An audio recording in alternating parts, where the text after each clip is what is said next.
संतप्त मानस शांत हो, हे गुणों के दान में हमारे महान दिन बिचरे हमारे। गुरुदेव के प्रवचन के बाद सारांश बहुत लंबा करते हैं, इसमें देखो 20 मिनट चले गए।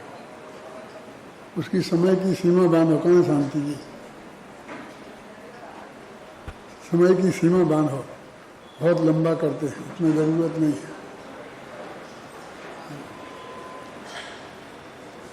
गाथा नंबर 202 203 चलेगी।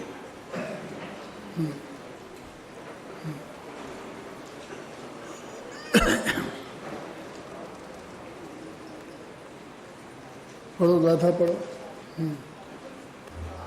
आपेक्ष बंधुवगम विमोचरो गुरु कलत कोटे आसिच नाम दंसन चरित तव वीर्यारम समणम गणिम गुणदम कुल रूप वयोग सैत मेटदम समणे ही तम पिपड़ो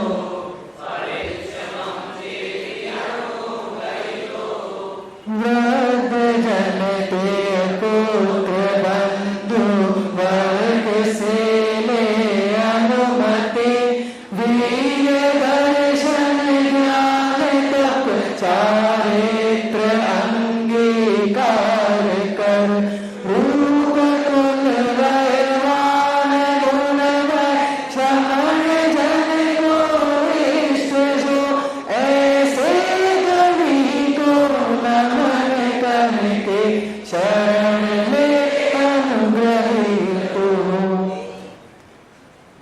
उन्होंने ये कहा था कि तुम मुनि धर्म अंगीकार करो, सम्यक दर्शन ज्ञान पूर्वक।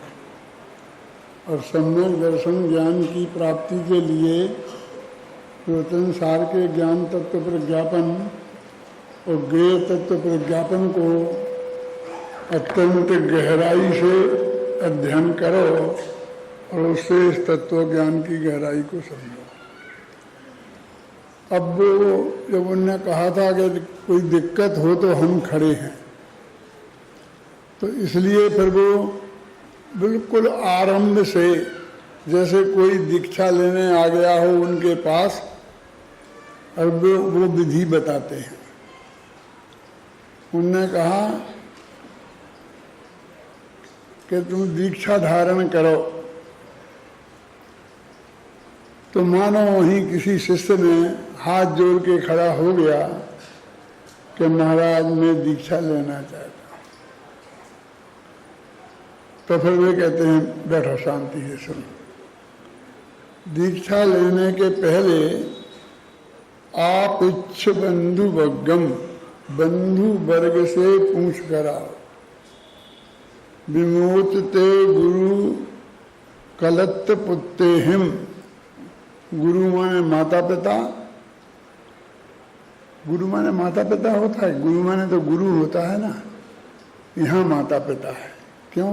गुरु माने बड़े जन, और बड़े माता ही पिता होते हैं घर में, क्योंकि पूछने की बात है तो अपने गुरु जी से पूछने थोड़ी जाएगा, है ना। तो गुरु माने माता पिता, फिर स्त्री पुत्र, इन सब से पूछ के अपने को छुड़ा कर आओ। देखो आचार्य ने बंधु वर्ग से तो आपिच्छ लिखा और गुरु कलत्त पुत्ते ही विमोचितो लिखा, क्या अंतर? वो कहते हैं कि भाई बंधुओं को, भाई बंधु में कौन लेना? पूरी समाज के लेना? तो वो कहते नहीं, ये वो जो जैसे ना चारी, इसमें कहते हैं कि गोत्र के लोगों से, अपने गोत्र वालों से। तो क्या गोत्र वाले ही भाई बंधु होते हैं? कहाँ? क्यों कि गोत्र वाले क्यों कह रहे तुम, जैसे बांधते क्यों हो? तो वो कहते हैं कि अनावश्यक विस्तार में न चले जाएं। मामा के लड़के, बुआ के लड़के, फिर न मालूम कितने कितने, फिर दोस्तों के लड़के, ऐसे भाई बंधुओं में हम बहुत लंबा चौड़ा विस्तार ले सकते हैं। तो इतने ज़्यादा दूर तक जाने की जरूरत नहीं है। अपने जो गोत्र के लोग हैं, अपने जो परिवार में रहते हैं, परिजन हैं, उनको लेना और उनसे पूछ कर माने उन्हें बताकर। देखो अलग के अलग अलग अर्थ, क्योंकि उनसे पूछने, आज्ञा लेने की बात तो यहाँ है ही नहीं। अपन कहते हैं आज्ञा लेकर बंधुजनों से, स्त्री पुत्रों से, इनसे आज्ञा लेकर, माँ बाप से आज्ञा लेकर दीक्षा लें। आज्ञा की तो बातें नहीं करते आचार्य। और कहीं आज्ञा भी लिखा हो तो वो कहते हैं आ माने मर्यादा पूर्वक, ज्ञा माने जानकारी देना। सुसभ्य भाषा में जानकारी देना, उसका नाम आज्ञा है। कि ये सब बातें क्यों, ये आचार्यों ने इस बातों की खुलासा किया है जो मैं आपसे कह रहा हूँ। क्यों कि बहुत कम माता पिता ऐसा मिलेंगे कि बेटे से कहें कि जा बेटा दीक्षा ले ले। पत्नी ऐसी बहुत कम मिलेंगी कि हाँ जाओ दीक्षा ले लो। बेटे भी ऐसे बहुत कम मिलेंगे। ये देश उनमें से है कि यदि युद्ध के मैदान में भेजना हो, समझे ना, तो माँ भी तिलक करके जा बेटा तुम, और एक ध्यान रख, लौट के जब तू आए तो तेरी पीठ में एक गोली लगी नहीं होना चाहिए, छाती पर 50 लगी होगी तो चलेगा। क्या मतलब समझ में आया कि नहीं आया? माने युद्ध के मैदान में से भाग के मत आना बेटा, मर जाना। छाती पर लगी हों गोलियां तो वो तो लड़ेगा सामने तो लगेंगी, और भागेगा तो पीठ पे लगेगी। ऐसी माताएं और ऐसी पत्नियां भी, इतिहास राजस्थान का तो ऐसा है कि जब शादी होके आई और यहाँ युद्ध में जाना पड़ा तो वो अपने पत्नी को छोड़ के गया, तो युद्ध के मैदान में उसे जाने में थोड़ा सा अंदर से विकल्प हो रहा था। तो बार बार ऐसा मुड़ के देखता था, बार बार ऐसा मुड़ के देखता था पत्नी की तरफ। तो पत्नी ने तलवार से अपनी गर्दन काटी, थाली में रख के कहा जाओ उन्हें भेंट कर दो, क्योंकि उन्हें फिर बार बार यहाँ देखने का विकल्प नहीं है। यानी ऐसी महिलाएं तो मिल सकती हैं इस राजस्थान में, क्यों, इस देश में, कि युद्ध के मैदान में मरने के लिए खुशी खुशी तिलक लगाकर विदा कर रहे हैं अपने बेटे को, अपने पति को, है ना। अब लेकिन ऐसी नहीं मिलेंगी कि दीक्षा लेने के लिए आए और हाँ हाँ बेटा जा, बस वो तो वहाँ तो रोना धोना, नहीं नहीं नहीं नहीं नहीं नहीं ही होने वाला है। इसलिए यदि हमने आज्ञा की शर्त लगा दी, क्या आज्ञा की शर्त यदि लगा दी तो आज तक कोई साधु नहीं बन पाता। क्या, क्योंकि कोई माँ बाप, कोई पत्नी, कोई बच्चे, उनको अधिकार में ये होता है कि हमारी अनुमति के बिना जा नहीं सकते, तो फिर उनका रुख ही बदल जाता। समझ में आए ना। वो तो कहते हैं आ माने मर्यादा पूर्वक और ज्ञा माने जानकारी देना। क्यों, क्या जरूरत है जानकारी देने की? हमें वैराग्य आ गया, हम जाके महाराज से दीक्षा ले ली, भगवान की मूर्ति के सामने ले ली, उसे पूछने की क्या जरूरत है?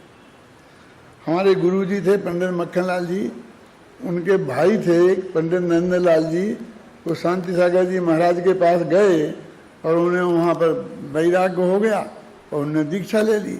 उनका नाम था सुधर्म सागर, नाम सुना होगा आप लोगों ने, नहीं सुना। सुधर्म ध्यान प्रदीप, सुधर्म श्राप का आचार, उनकी किताबें हैं।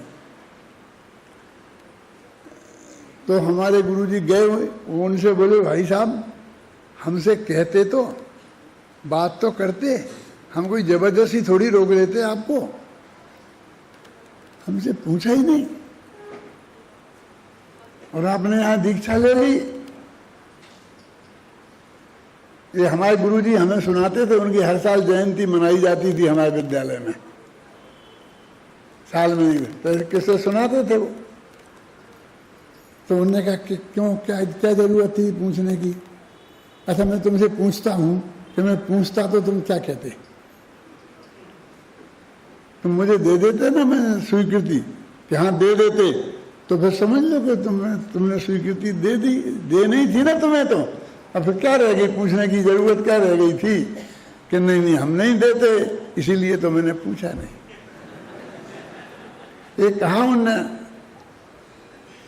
क्योंकि मैं जानता था कि तुम हाँ तो कहने वाले हो नहीं और मुझे मानना नहीं है। ये हर दीक्षा लेने वाली की पोजीशन है। इस बात को जैसे नाचार्य ने तो खोल कर प्रश्न उठाया फिर उत्तर दिया, इस तरह से टीका में ये जवाब किया। और अमृतचंद्राचार्य ने उस भाषा से उस बात को व्यक्त किया कि कैसे पूछे। पहले तो पूछना क्यों जरूरी है, आज्ञा मांगना तो लिखा ही नहीं, आप पृच्छ लिखा ना, और विमोच दो लिखा।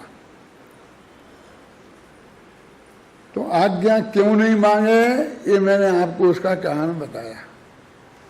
तो फिर पूछने की क्या जरूरत है, वो नंदलाल जी ने जैसा किया था कि नहीं पूछने की जरूरत है, सूचना देने की जरूरत है। क्यों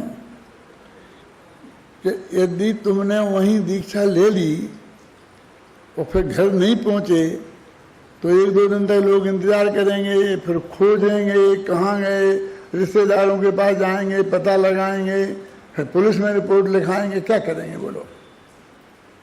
और फिर पुलिस दौड़ेगी तो कहीं वो नंगे मिल जाएंगे और उनको गुरुजी को दोनों को गिरफ्तार करके हाथ में हथकड़ियाँ डाल के आएंगे और जेल में बंद कर देंगे। आप समझ गए ना कितनी अब व्यवस्था हो जाएगी। इसलिए जिन लोगों को चिंता होगी कि मैं घर पे नहीं आया, कहाँ हूँ, खो गया हूँ, उन लोगों को खबर करना बहुत जरूरी है। अब वे गोत्र वाले होंगे, उन्हें गोत्र वाले कह दिया, उनने ये कह दिया, बंधु वर्ग कह दिया, और मैं ये कहता हूँ कि जो जो हों सबको, वे सब बंधु वर्ग में आ गए। यानी जिन्हें ये विकल्प हो जाएगा, बाद में सारा देश पड़ा है ना, जैसे कोई विकल्प भी नहीं होगा कि तुम कहाँ चले गए, कहाँ आए कि नहीं आए, मिले कि नहीं मिले, खो गए कि नहीं खो गए। क्यों? तो कोई राजनीतिक, सामाजिक, प्रशासनिक समस्या खड़ी ना हो जाए। और इसी के लिए वो है कि भाई जिसको जो देना लेना हो दे ले दे, कि इसको पत्नी के नाम ये दिया, बच्चे को ये दिया, इसको ये दिया, लड़की को ये दिया, मंदिर को ये दिया, जो भी समझ लो आप, संस्था को ये दिया। ये काहे के लिए है कि उसमें व्यवस्था नहीं बनेगी तो फिर वो उसमें लड़ाई होगी, फिर सब उत्तराधिकारी बनेंगे और सब फिर झगड़ा करेंगे, फिर मुकदमेबाजी होगी। तो भाइयों को प्रेम से रहना चाहिए, वे झगड़े से शुरू होंगे क्या। इसलिए तुम सबको बुला के एक साथ सबके ही सामने जिसको जो देना हो उसे गवाह सफाई भी हो जाए। क्या ख्याल में आए ना।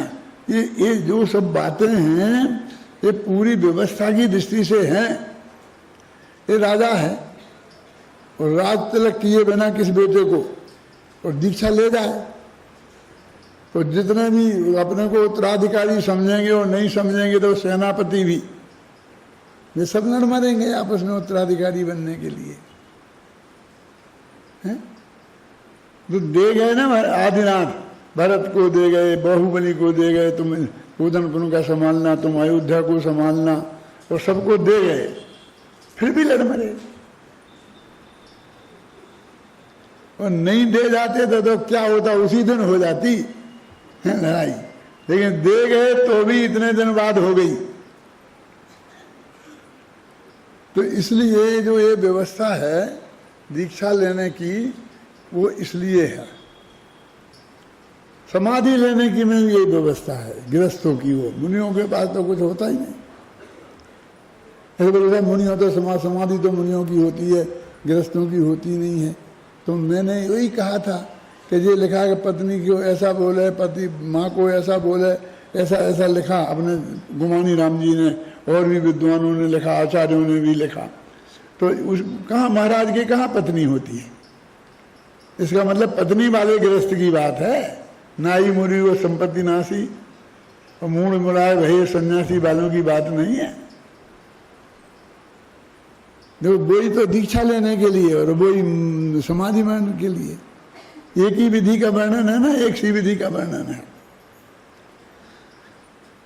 आपृच्छ, यद्यपि आपृच्छ शब्द में से आप आज्ञा का अर्थ निकाल सकते हैं, क्यों पूछ कर कहा ना। देखो अपने ऑफिस में होता है ना, तो जो कर्मचारी है वो छुट्टी पे जाता है तो उसे एप्लीकेशन देनी पड़ती है ना, और प्रॉपर चैनल देनी पड़ती है। फिर जो अथॉरिटी होती है उसे स्वीकृति लेनी पड़ती है, तब वो ऑफिस छोड़ सकता है। अब ऑफिसर छुट्टी पे जाए क्यों? तो ऊपर से तो जो कुछ करे तो करे, लेकिन अपने ऑफिस वालों को भी वो कहता है कि मैं आज जा रहा हूँ, 3 दिन बाद आऊँगा, और ये मैं चार्ज इनको सौंप जाता हूँ, तो मेरी जगह जो काम है ये देखेंगे, आप लोग सब इनकी आज्ञा में रहना। ऐसा करना पड़ता है ना, यानी उनको भी समझ लो पूछना पड़ता है, नहीं अराजकता हो जाए। सब लोग इंतजार करते रहेंगे, साहब अभी आएंगे, साहब अभी आएंगे, आज नहीं आ पाए तो कल आएंगे, तबीयत खराब तो नहीं हो गई, शाम को सब फेरे करना पहुंच जाएंगे।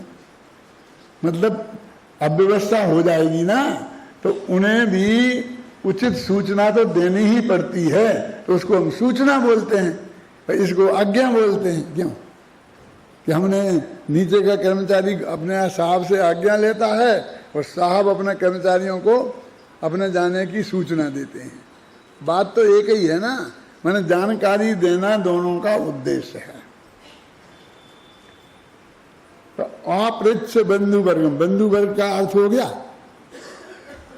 मन को कुटुंब भी कहते हैं। और मैंने जो अंश बताया कि जो आदमी तुम्हारे घर पे नहीं पहुंचने पर चिंतित हो जाएं, तुम्हें खोजें, तुम्हें पुलिस में रिपोर्ट लिखाएं, ऐसी संभावना हो, वो सब बंधु वर्ग।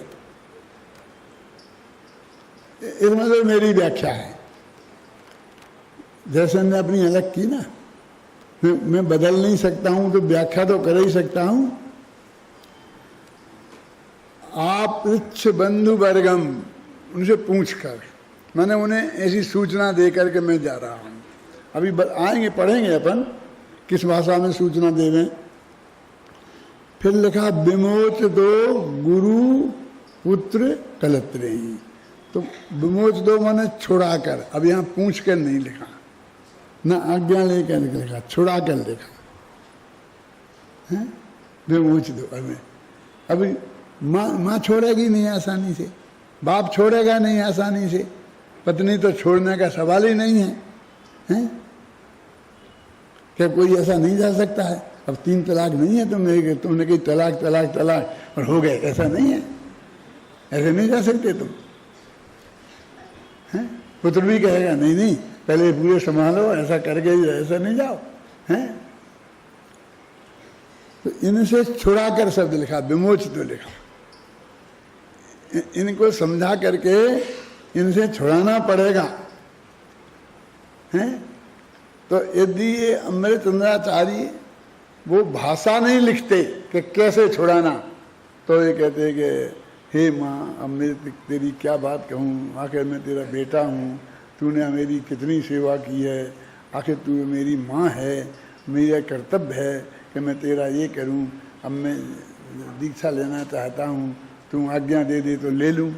ऐसी लुंज पुंज भाषा से बात नहीं करें। कैसे करें कि हे इस देह की माँ, तेरा शरीर मेरे देह को उत्पन्न करने वाला है, मेरी कुछ नहीं है तू। है? मैं उन्हीं की भाषा में पढ़ता हूं। देखो, जो श्रमण होना चाहता है वह अपने बंधु वर्ग से पूछता है, विदा लेता है, माता पितादि गुरुजनों से, बड़े बूढ़ों से, स्त्री पुत्रादि से। मैंने गुरुजन में माता पिता दादा दादी हों तो वे भी आ जाएंगे, बड़े बूढ़े जो हैं वे सब आ जाएंगे। पुत्रादि से अपने को छुड़ाता है और ज्ञानाचार, दर्शनाचार, चारित्राचार, तपाचार और वीर्याचार को अंगीकार करता है। इतना काम करता है। इसी बात को विशेष स्पष्ट करते हैं। वह बंधु वर्ग से इस प्रकार पूछता है, यानी इस प्रकार पूछना चाहिए की भाषा में नहीं। वो तो कहते हम तो बता रहे हैं, ऐसा तो होता ही है। मुनि दीक्षा लेने की विधि तो यही है और ऐसा ही होता है, हम तो उसे बता रहे हैं। विदा लेता है कि यहो इस पुरुष के शरीर के बंधु वर्ग। तुम कौन हो? ये जो आत्मा है, इसका जो ये शरीर है, उसके तुम बंधु वर्ग हो, तुम भाई बंधु, तुम उसके हो। क्यों? माँ जाए हो तो माँ जाए भाई बंध, चचेरे हो तो चचेरे, मम्मी जो भी हो, तुम इस देह से तुम्हारा नाता है। हैं? मैं प्रवर्तमान आत्मा हूँ। उस बंधु वर्ग में प्रवर्तमान, जो परिभाषा करते हैं, इस पुरुष के शरीर के बंधु वर्ग में प्रवर्तमान आत्मा हो। इस पुरुष का आत्मा किंचित मात्र भी तुम्हारा नहीं है। तुम्हारा है की बातें ही नहीं करते हैं। क्या? एकदम रिजेक्ट। किंचित मात्र भी तुम्हारा नहीं है, इस प्रकार तुम निश्चय से जानो।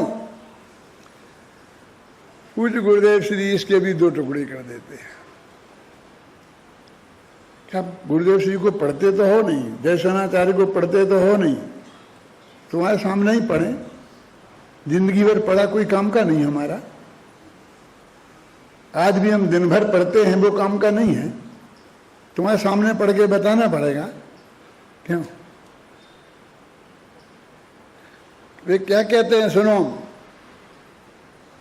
गुरुदेव ऐसा करते, गुरुदेव की बात कह रहा था ना, कि उनने कहा कि हे माँ, ऐसा कहकर व्यवहार की स्थापना की। ये कहा ना कि हे माँ, तू मेरी माँ नहीं है, तो वो कहते हे माँ, ऐसा कहा तो व्यवहार की स्थापना की, और फिर कहा तू मेरी माँ नहीं है। ये उन्होंने व्यवहार का निषेध किया, और फिर मैं तो मेरा आत्मा ही मेरी माँ है, ऐसा उन्होंने निश्चय की स्थापना की। ऐसा गुरुदेव क्या नहीं, वो आप समझे ना उस वाक्य में कि वो व्यवहार है ना, व्यवहार से माँ बाप है ना, तो उनने व्यवहार की स्वीकृति की, ऐसा कह करके। देखो फिर पढ़ता हूं, देखो ध्यान से सुनना। अहो इस पुरुष के शरीर के बंधु वर्ग में प्रवर्तमान आत्मा हो, वो ऐसा संबोधित करते हैं। अब अपन बोलते हैं ना, अध्यक्ष महोदय, बाकी मुख्य अतिथि महोदय, फलाने महोदय, फिर मोटानी जी, फलाने जी, फलाने जी। वो भी देवता इतने बढ़ते जाते हैं कि कभी लगता है कि 24 तीर्थंकरों से ज्यादा हो जाएंगे। तो कुछ लोगों ने फिर कहा कि आदरणीय मंच। ये आज की भाषा विकसित हुई है ना, है? और भाइयों बहनों, इतने से निपटाते हैं कि नहीं निपटाते हैं? कितने करते हैं, कैसे करते हैं ना, कहते आखिर मुझको बहुत ही सभाओं में बोलने का मौका मिलता है, और ऐसे जो लंबी लाइन बैठी होती है, और कहीं कहीं तो संत लोग भी बैठे होते हैं। अब क्या करें शिखरचंद जी, तो मैं यहाँ से बोलता हूँ, संतप्त मानस शांत हूँ, जिनके गुणों के गान में विवर्धमान महान जिन विचरे हमारे ध्यान में। आज मेरा बड़ा सौभाग्य है कि आप सब लोगों की उपस्थिति में मुझे अपने विचार करने का मौका मिला है। क्या ऐसे संबोधित करता हूँ, समझ में आई ना?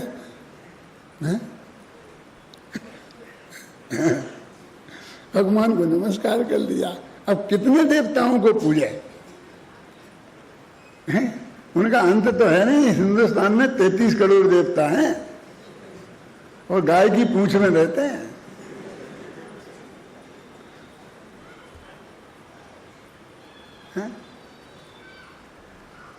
तो देखो, भाषा पे ध्यान देना।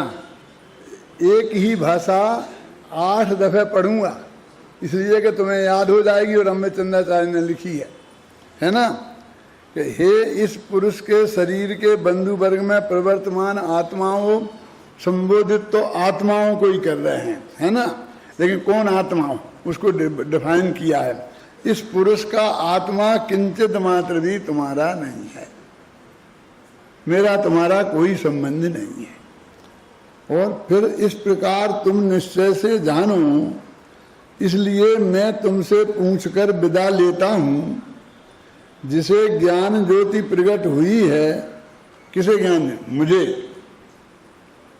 ऐसा यह आत्मा आज अपने आत्मा रूपी अनादि बंधु के पास जा रहा है। दीक्षा मीक्षा लेने की कोई बात ही नहीं है। बस मेरा असली बंधु तो मेरा आत्मा ही है, और ये आत्मा अपने असली बंधु के पास जा रहा है, और वो बंधु अनादि से है। एक दिन साथ नहीं छोड़ा ना। क्यों? निगोद में रहा तो साथ, नरक में साथ, डंडे खाए तो साथ, सिंहासन में बैठा तो साथ।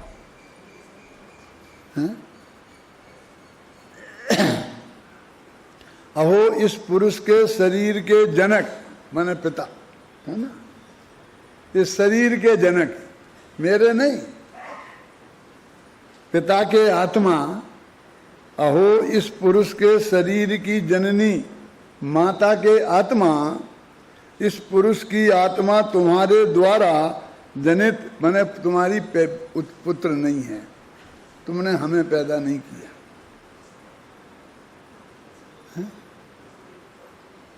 आज के बच्चे भी बहुत दीक्षा लेने जैसे ही हो गए। माँ बाप से कहते क्या किया तुमने हमारे लिए? कुछ नहीं किया। कैसा पैदा तो किया, अरे अपने विषय कसार के लिए तुमने, अपने आनंद के लिए किया, हमें पैदा करने के लिए थोड़ी किया। तुमने तो कोशिश करी कि हम पैदा ना हो जाएं, अब हम नहीं मार पाए तो जिंदा हो रह गए। बेचारी बच्चियां तो ऐसे ही कहती हैं, ऐसा कहने लग गए हैं। आचार्य भी कह रहे हैं ऐसा करो, कि नहीं मानने हमने, तुमने कुछ कोई कहा नहीं, तुम कोई हमारे माता पिता कुछ नहीं हो। ये जो कुछ भी हमारा तुम्हारा संबंध है इस शरीर का है ना। ऐसा तुम निश्चय से जानो, इसलिए तुम इस आत्मा को छोड़ो। देखो छुड़ाते हैं ना, वहां तो कहा था मैं विदा लेता हूं, मैं जाता हूं, ये नहीं कहा कि तुम परमिशन दो तो मैं जाऊं। सीधी मैं जा रहा हूं। मैं उनसे भाई बंधुओं से तो एक कह दिया मैं जा रहा हूं, और इनसे कहा कि अब तुम छोड़ो, अब मेरे से राग मत करो, अब तुम मेरे को रोकने की कोशिश नहीं करना। जिसे अभी वही भाषा, जिसे ज्ञान ज्योति प्रकट हुई है, ऐसा यह आत्मा आज अपने आत्मा रूपी जनक जननी के पास जा रहा है। मेरा ही आत्मा मेरी माँ है, मेरा ही आत्मा मेरा पिता है, मेरा ही आत्मा मेरा बंधु है, मैं उसके पास जा रहा हूँ। बस ऐसी सूचना दे रहा। बस इसमें जरा विमोच तो है ना, छोड़ने की बात है, तो थोड़ी सी और समझावट की जरूरत होगी। तो उनने ये भी कहा कि इसकी क्या जरूरत क्या है इतने लंबे भचौड़े भाषण की। तो मालूम क्या लिखा भाई कुमार जी, कि उसको देने से घर का एक आध आदमी को, और यदि वो कच्चा पक्का होए और उसे भी बैराग हो रहा हो, और उसे भी बैराग हो जाए, और वो भी दीक्षा के लिए तैयार हो जाए, ये फायदा है। ऐसा लिखा क्या? हैं? तो ये कहने का क्या, हमें कोई जरूरत नहीं है कहने की, भाई इसलिए कह रहे हैं कि और कोई का भाव होवे। आता है ना अपने यहाँ, तुम मेरी समझ सोई समझ हमारी, हमें नृप पद क्यों दिया है। मालूम आपको ये कहानी मालूम? अपने एक वैराग भावना नाम की एक वो कविता है, समझ लो, स्तुति है, हैं? बैठो वज्रदंत राय आपनी सभा लगाए, है ना।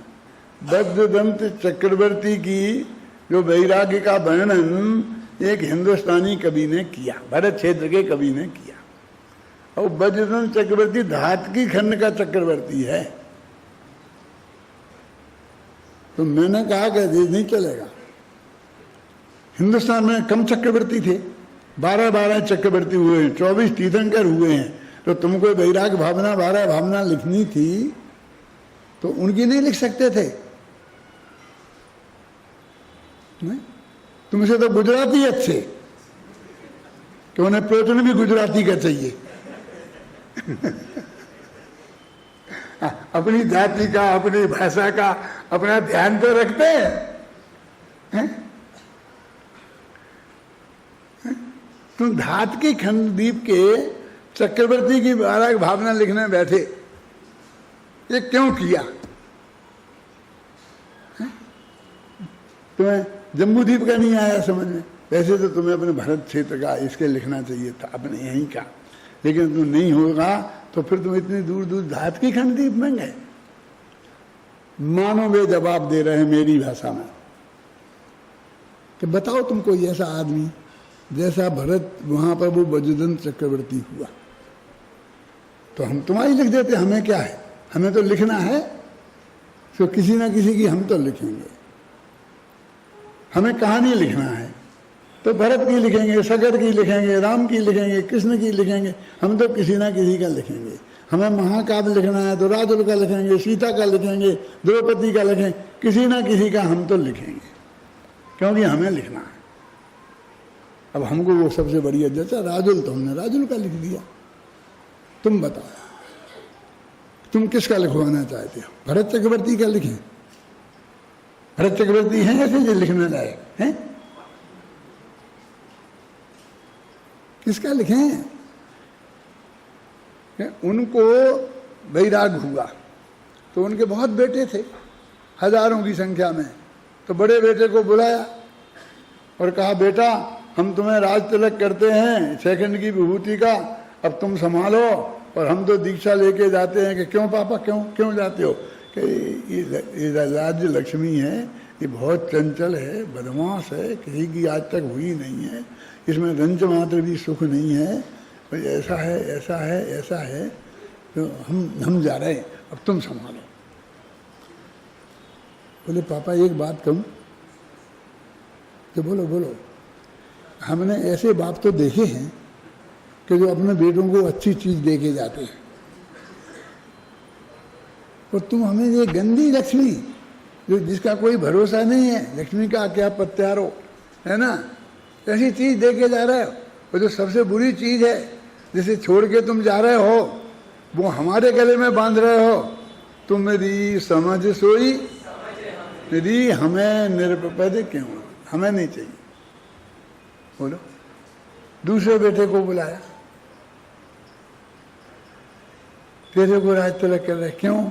वहीं भी वही, तुम्हारी समझ सोई समझ हमारी, हमें। वो सब बेटे भी दीक्षा ले गए बाप के साथ।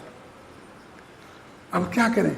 क्योंकि ये राज्य को ऐसा छोड़ के नहीं जा सकते,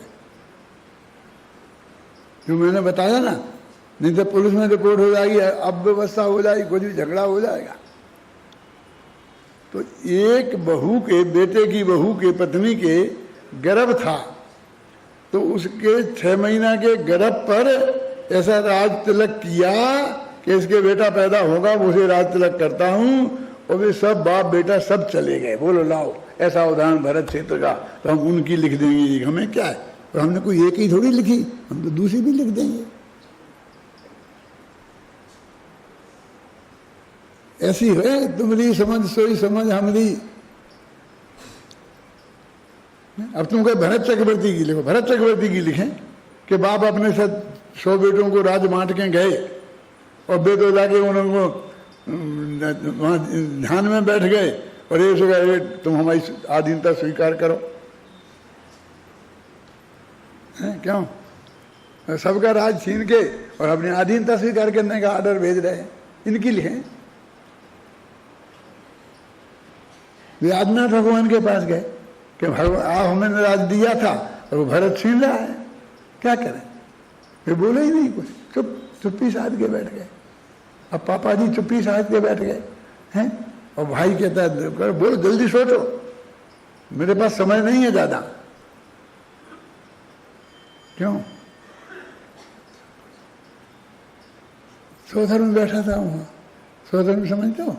इंद्र का नाम है कि भैया तुम ही कुछ करो, तुम तो आए हो ऋषभदेव भगवान की सब दीक्षा कल्याण कौमें सब में आते हो ना, तो तुम कुछ करो, समझाओ उन्हें कि देखो कुछ नहीं होगा, यदि तुम्हें उनकी अधीनता स्वीकार नहीं है तो दीक्षा ले लो, और तुम्हारे बेटे को स्वीकार हो तो उसे राज दे दो, और वो नहीं हो तो वो भी दीक्षा ले ले रहे, वो बेटे के बेटे को दे देना। हम कुछ नहीं कर सकते। अब हम तुम कहते को उनकी लिखो, हम नहीं लिखे। तो ये वो बोल रहे हैं कि वो हमारे चित्त में वैराग्य हो गया ना पहले, तब तो वो दीक्षा लेने को तैयार हुआ है। ये स्त्री पुत्र आदि कोई अपने नहीं है, इनका सिर्फ देह का संबंध है, और वो संबंध भी उपचरित असद्भुत व्यवहार नय से है। ये सबसे छोटा व्यवहार नय होता है।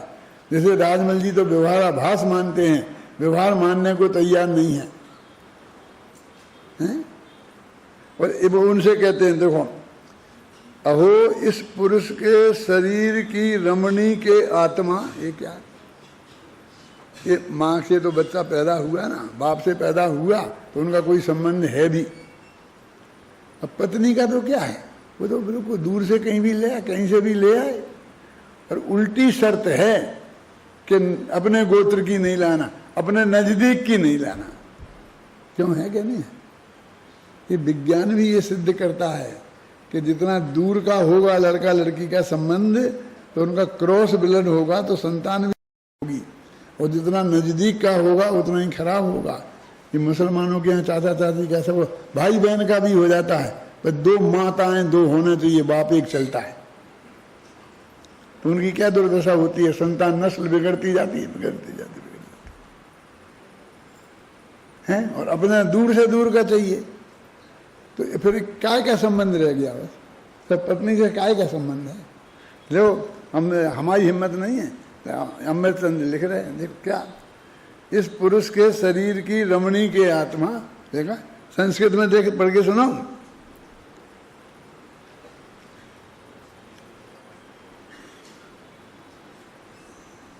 इदम शरीर रमण्य आत्मा, इस शरीर की रमणी के आत्मा, तुम मेरी रमणी भमणी नहीं हो, मेरा तुम्हारा कोई संबंध नहीं है।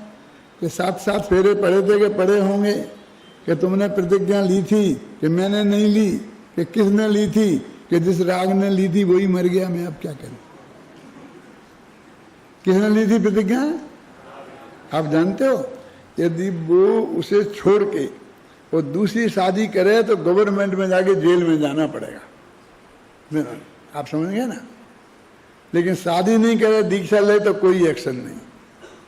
मैंने वो राग टूटा नहीं ना, तब तो दूसरी शादी की, तो राग है तो नहीं छोड़ सकता, वो प्रतिज्ञा निभानी पड़ेगी क्योंकि राग में ली थी। और राग टूट गया तो छोड़ सकता, कोई नहीं पूछेगा तुमसे कि तुमने क्यों ऐसा किया, क्यों छोड़ दिया, कि तुमने तो प्रतिज्ञा ली थी कि जब तक मरूंगा नहीं तब तक मैं इसे बराबर निभाऊंगा साथ, है ना। और अब कोई ज़रूरत नहीं है, अब तुम सीधे मुँह बात ही नहीं कर रहे हैं। क्या सीधे मुँह बात नहीं कर रहे? कह रहे ना कि तुम मेरा कोई नहीं हो, ये सीधे मुँह बात करना है। तुम ये कहने आए हो मेरे से कि मैं तुम्हारी कोई नहीं हूँ, हैं? आज तक मैं ये तुम्हें अपना समझ रही थी कि तुम गलत समझ रही थी। कि इसके लिए तुम आए हो, कि हाँ इसके लिए आए हैं। देखो, अहो इस पुरुष के शरीर के पुत्र के आत्मा, वो जो बाकी मैंने नहीं पढ़ा ना वाक्य, वही 6 दफे आया है, तो अभी पढ़ लूंगा, चिंता नहीं करो। इस पुरुष के आत्मा का जन्म उत्पन्न तुम नहीं हो, तुम पुत्र नहीं हो, ऐसा तुम निश्चय से जानो। इसलिए तुम इस आत्मा को छोड़ो जिसे ज्ञान ज्योति प्रकट हुई है। इसे तुम बार बार पढ़ने की जरूरत है ना। ऐसा यह आत्मा आज आत्मा रूपी अनादि जन्म पुत्र के पास जा रहा है। इसलिए यह दीक्षार्थी आत्मा माता पिता आदि बड़े बूढ़ों से और स्त्री पुत्र आदि से स्वयं को छुड़ाता है, बंधुओं को सूचना देता है और इनसे छुड़ाता है माने आसानी से सूचना देने से काम नहीं चलेगा, है? थोड़ा समझाना पड़ेगा। और उसकी भाषा खुद अमृतचंद्राचार्य ने लिखी और एक लिख देते और फिर क्या वो कहते हैं, ये पूर्वत से काम चल जाता ना। ऐसे ही इतने छंद बना लेना, क्यों है? ऐसा नहीं किया उन्हें। पूरी माँ बाप की, भाई बंद की, पत्नी की, बच्चों की, सब से किस भाषा में जिसे आप परमिशन लेना कहते हैं वो ले गए। तो ये भाषा में तो कहीं आज्ञा की बात ही नहीं है? ये तो बिल्कुल स्पष्ट सूचना है। वो तो ये कह रहा मैं जा रहा हूँ, भाषा तो देखो, मैं उसके पास जा रहा हूँ और मेरा तुम्हारे से कोई संबंध नहीं है। वो व्यवहार का संबंध था, वो टूट गया। जिस राग ने किया था वो संबंध, वो राग मेरे से टूट गया। अब मैं तो अपने अनादि बंधु आत्मा के पास जा रहा हूँ। जाऊँ कि नहीं जाऊँ, आपकी परमिशन हो तो चला जाऊँ, आप कहें तो जाऊँ। तो हम नहीं कहेंगे कि नहीं जाओगे, कि नहीं जाओगे, कि नहीं जाओ। कि बैरागी था उसे, कि यही कहलवाने आया था, कि मनवाने का विकल्प था। क्यों? कि नहीं मुझे आज रोटी नहीं खाना है। नहीं चलो थोड़ी बहुत ले लेना, जो कुछ चाहो तो। नहीं मुझे नहीं खाना, नहीं थोड़ी ले लो। अच्छा आता काय को मना कर रहे थे? खाना ही था तो आ जाते ना सीधे। क्यों इतना मनवाना काय के लिए? कि नहीं कोई इच्छा नहीं थी, अब तू नहीं मानी तो इसलिए मैं आ गया। अरे इसको वैराग्य नहीं कहते हैं? तुमने नहीं मानी। अपने श्वेतांबर भाइयों में आता है कि आदि महावीर भगवान अपनी, उनने कितने वर्ष तक, 12 वर्ष के जो दीक्षा ली थी, 30 वर्ष की उम्र में ली थी ना, तो 28 वर्ष की उम्र में उन्होंने वैराग हो गया था। मालूम आप लोगों को? तो उनने कहा सबसे कि मैं जाऊंगा, अब मैं रुकूंगा नहीं। तो उनके भाई थे एक, उनके यहाँ पर क्या नाम था, नंद को ऐसा नंदीवर्धन भाई थे। तो उन्होंने कहा बेटा ऐसे नहीं जा सकते हो, अभी पिताजी गए हैं, ये गए हैं, मेरे से बर्दाश्त नहीं होगा, तुम चले जाओगे, ऐसा नहीं है, कुछ दिन रुक जाओ फिर चले जाना। तो उनके कहने से 2 वर्ष रुक गए। आता ना, तुमने सुना क्या नहीं सुना? फिर 30 वर्ष की उम्र में उन्होंने दीक्षा दी। इसे वैराग्य कहते हैं कि किसी के मनाने से मन जाए, है? मनाने से फिर खाना खा ले, उसे नहीं खाना कहते हैं? क्या बोलते हैं बोलो आप? है ना हमारी सबकी हालत ऐसी ही। यानी तुम्हें तो मनवाना था, तुझे तो कहना था, ये कहना था, कुछ नहीं। मैं तो लिखा है आदिनाथ के उस प्रकरण में, शादी के बारे मामले में करना था 1 सेकंड में, हाँ नहीं हो तो ना। महापुरुष की हाँ में कोई हाँ को ना में नहीं बदल सकता और ना को हाँ में नहीं बदल सकता। समझ आई ना? उनका दृढ़ संकल्प होता है। तो वो ये सब औपचारिकताएं हैं, ये सूचनाएं हैं कि जिनको और बाकी के लोगों को भी वैराग्य होना हो तो हो जाए, जिसका भी काल पक गया हो, है ना। जिस प्रकार बंधु वर्ग से विदा ली और माता पुत्र स्त्री पुत्र आदि से अपने को छुड़ाया, अब उसी प्रकार ये समय हो गया है। ये बात मैं कल करूंगा क्योंकि इसके बारे में बहुत कुछ कहना है।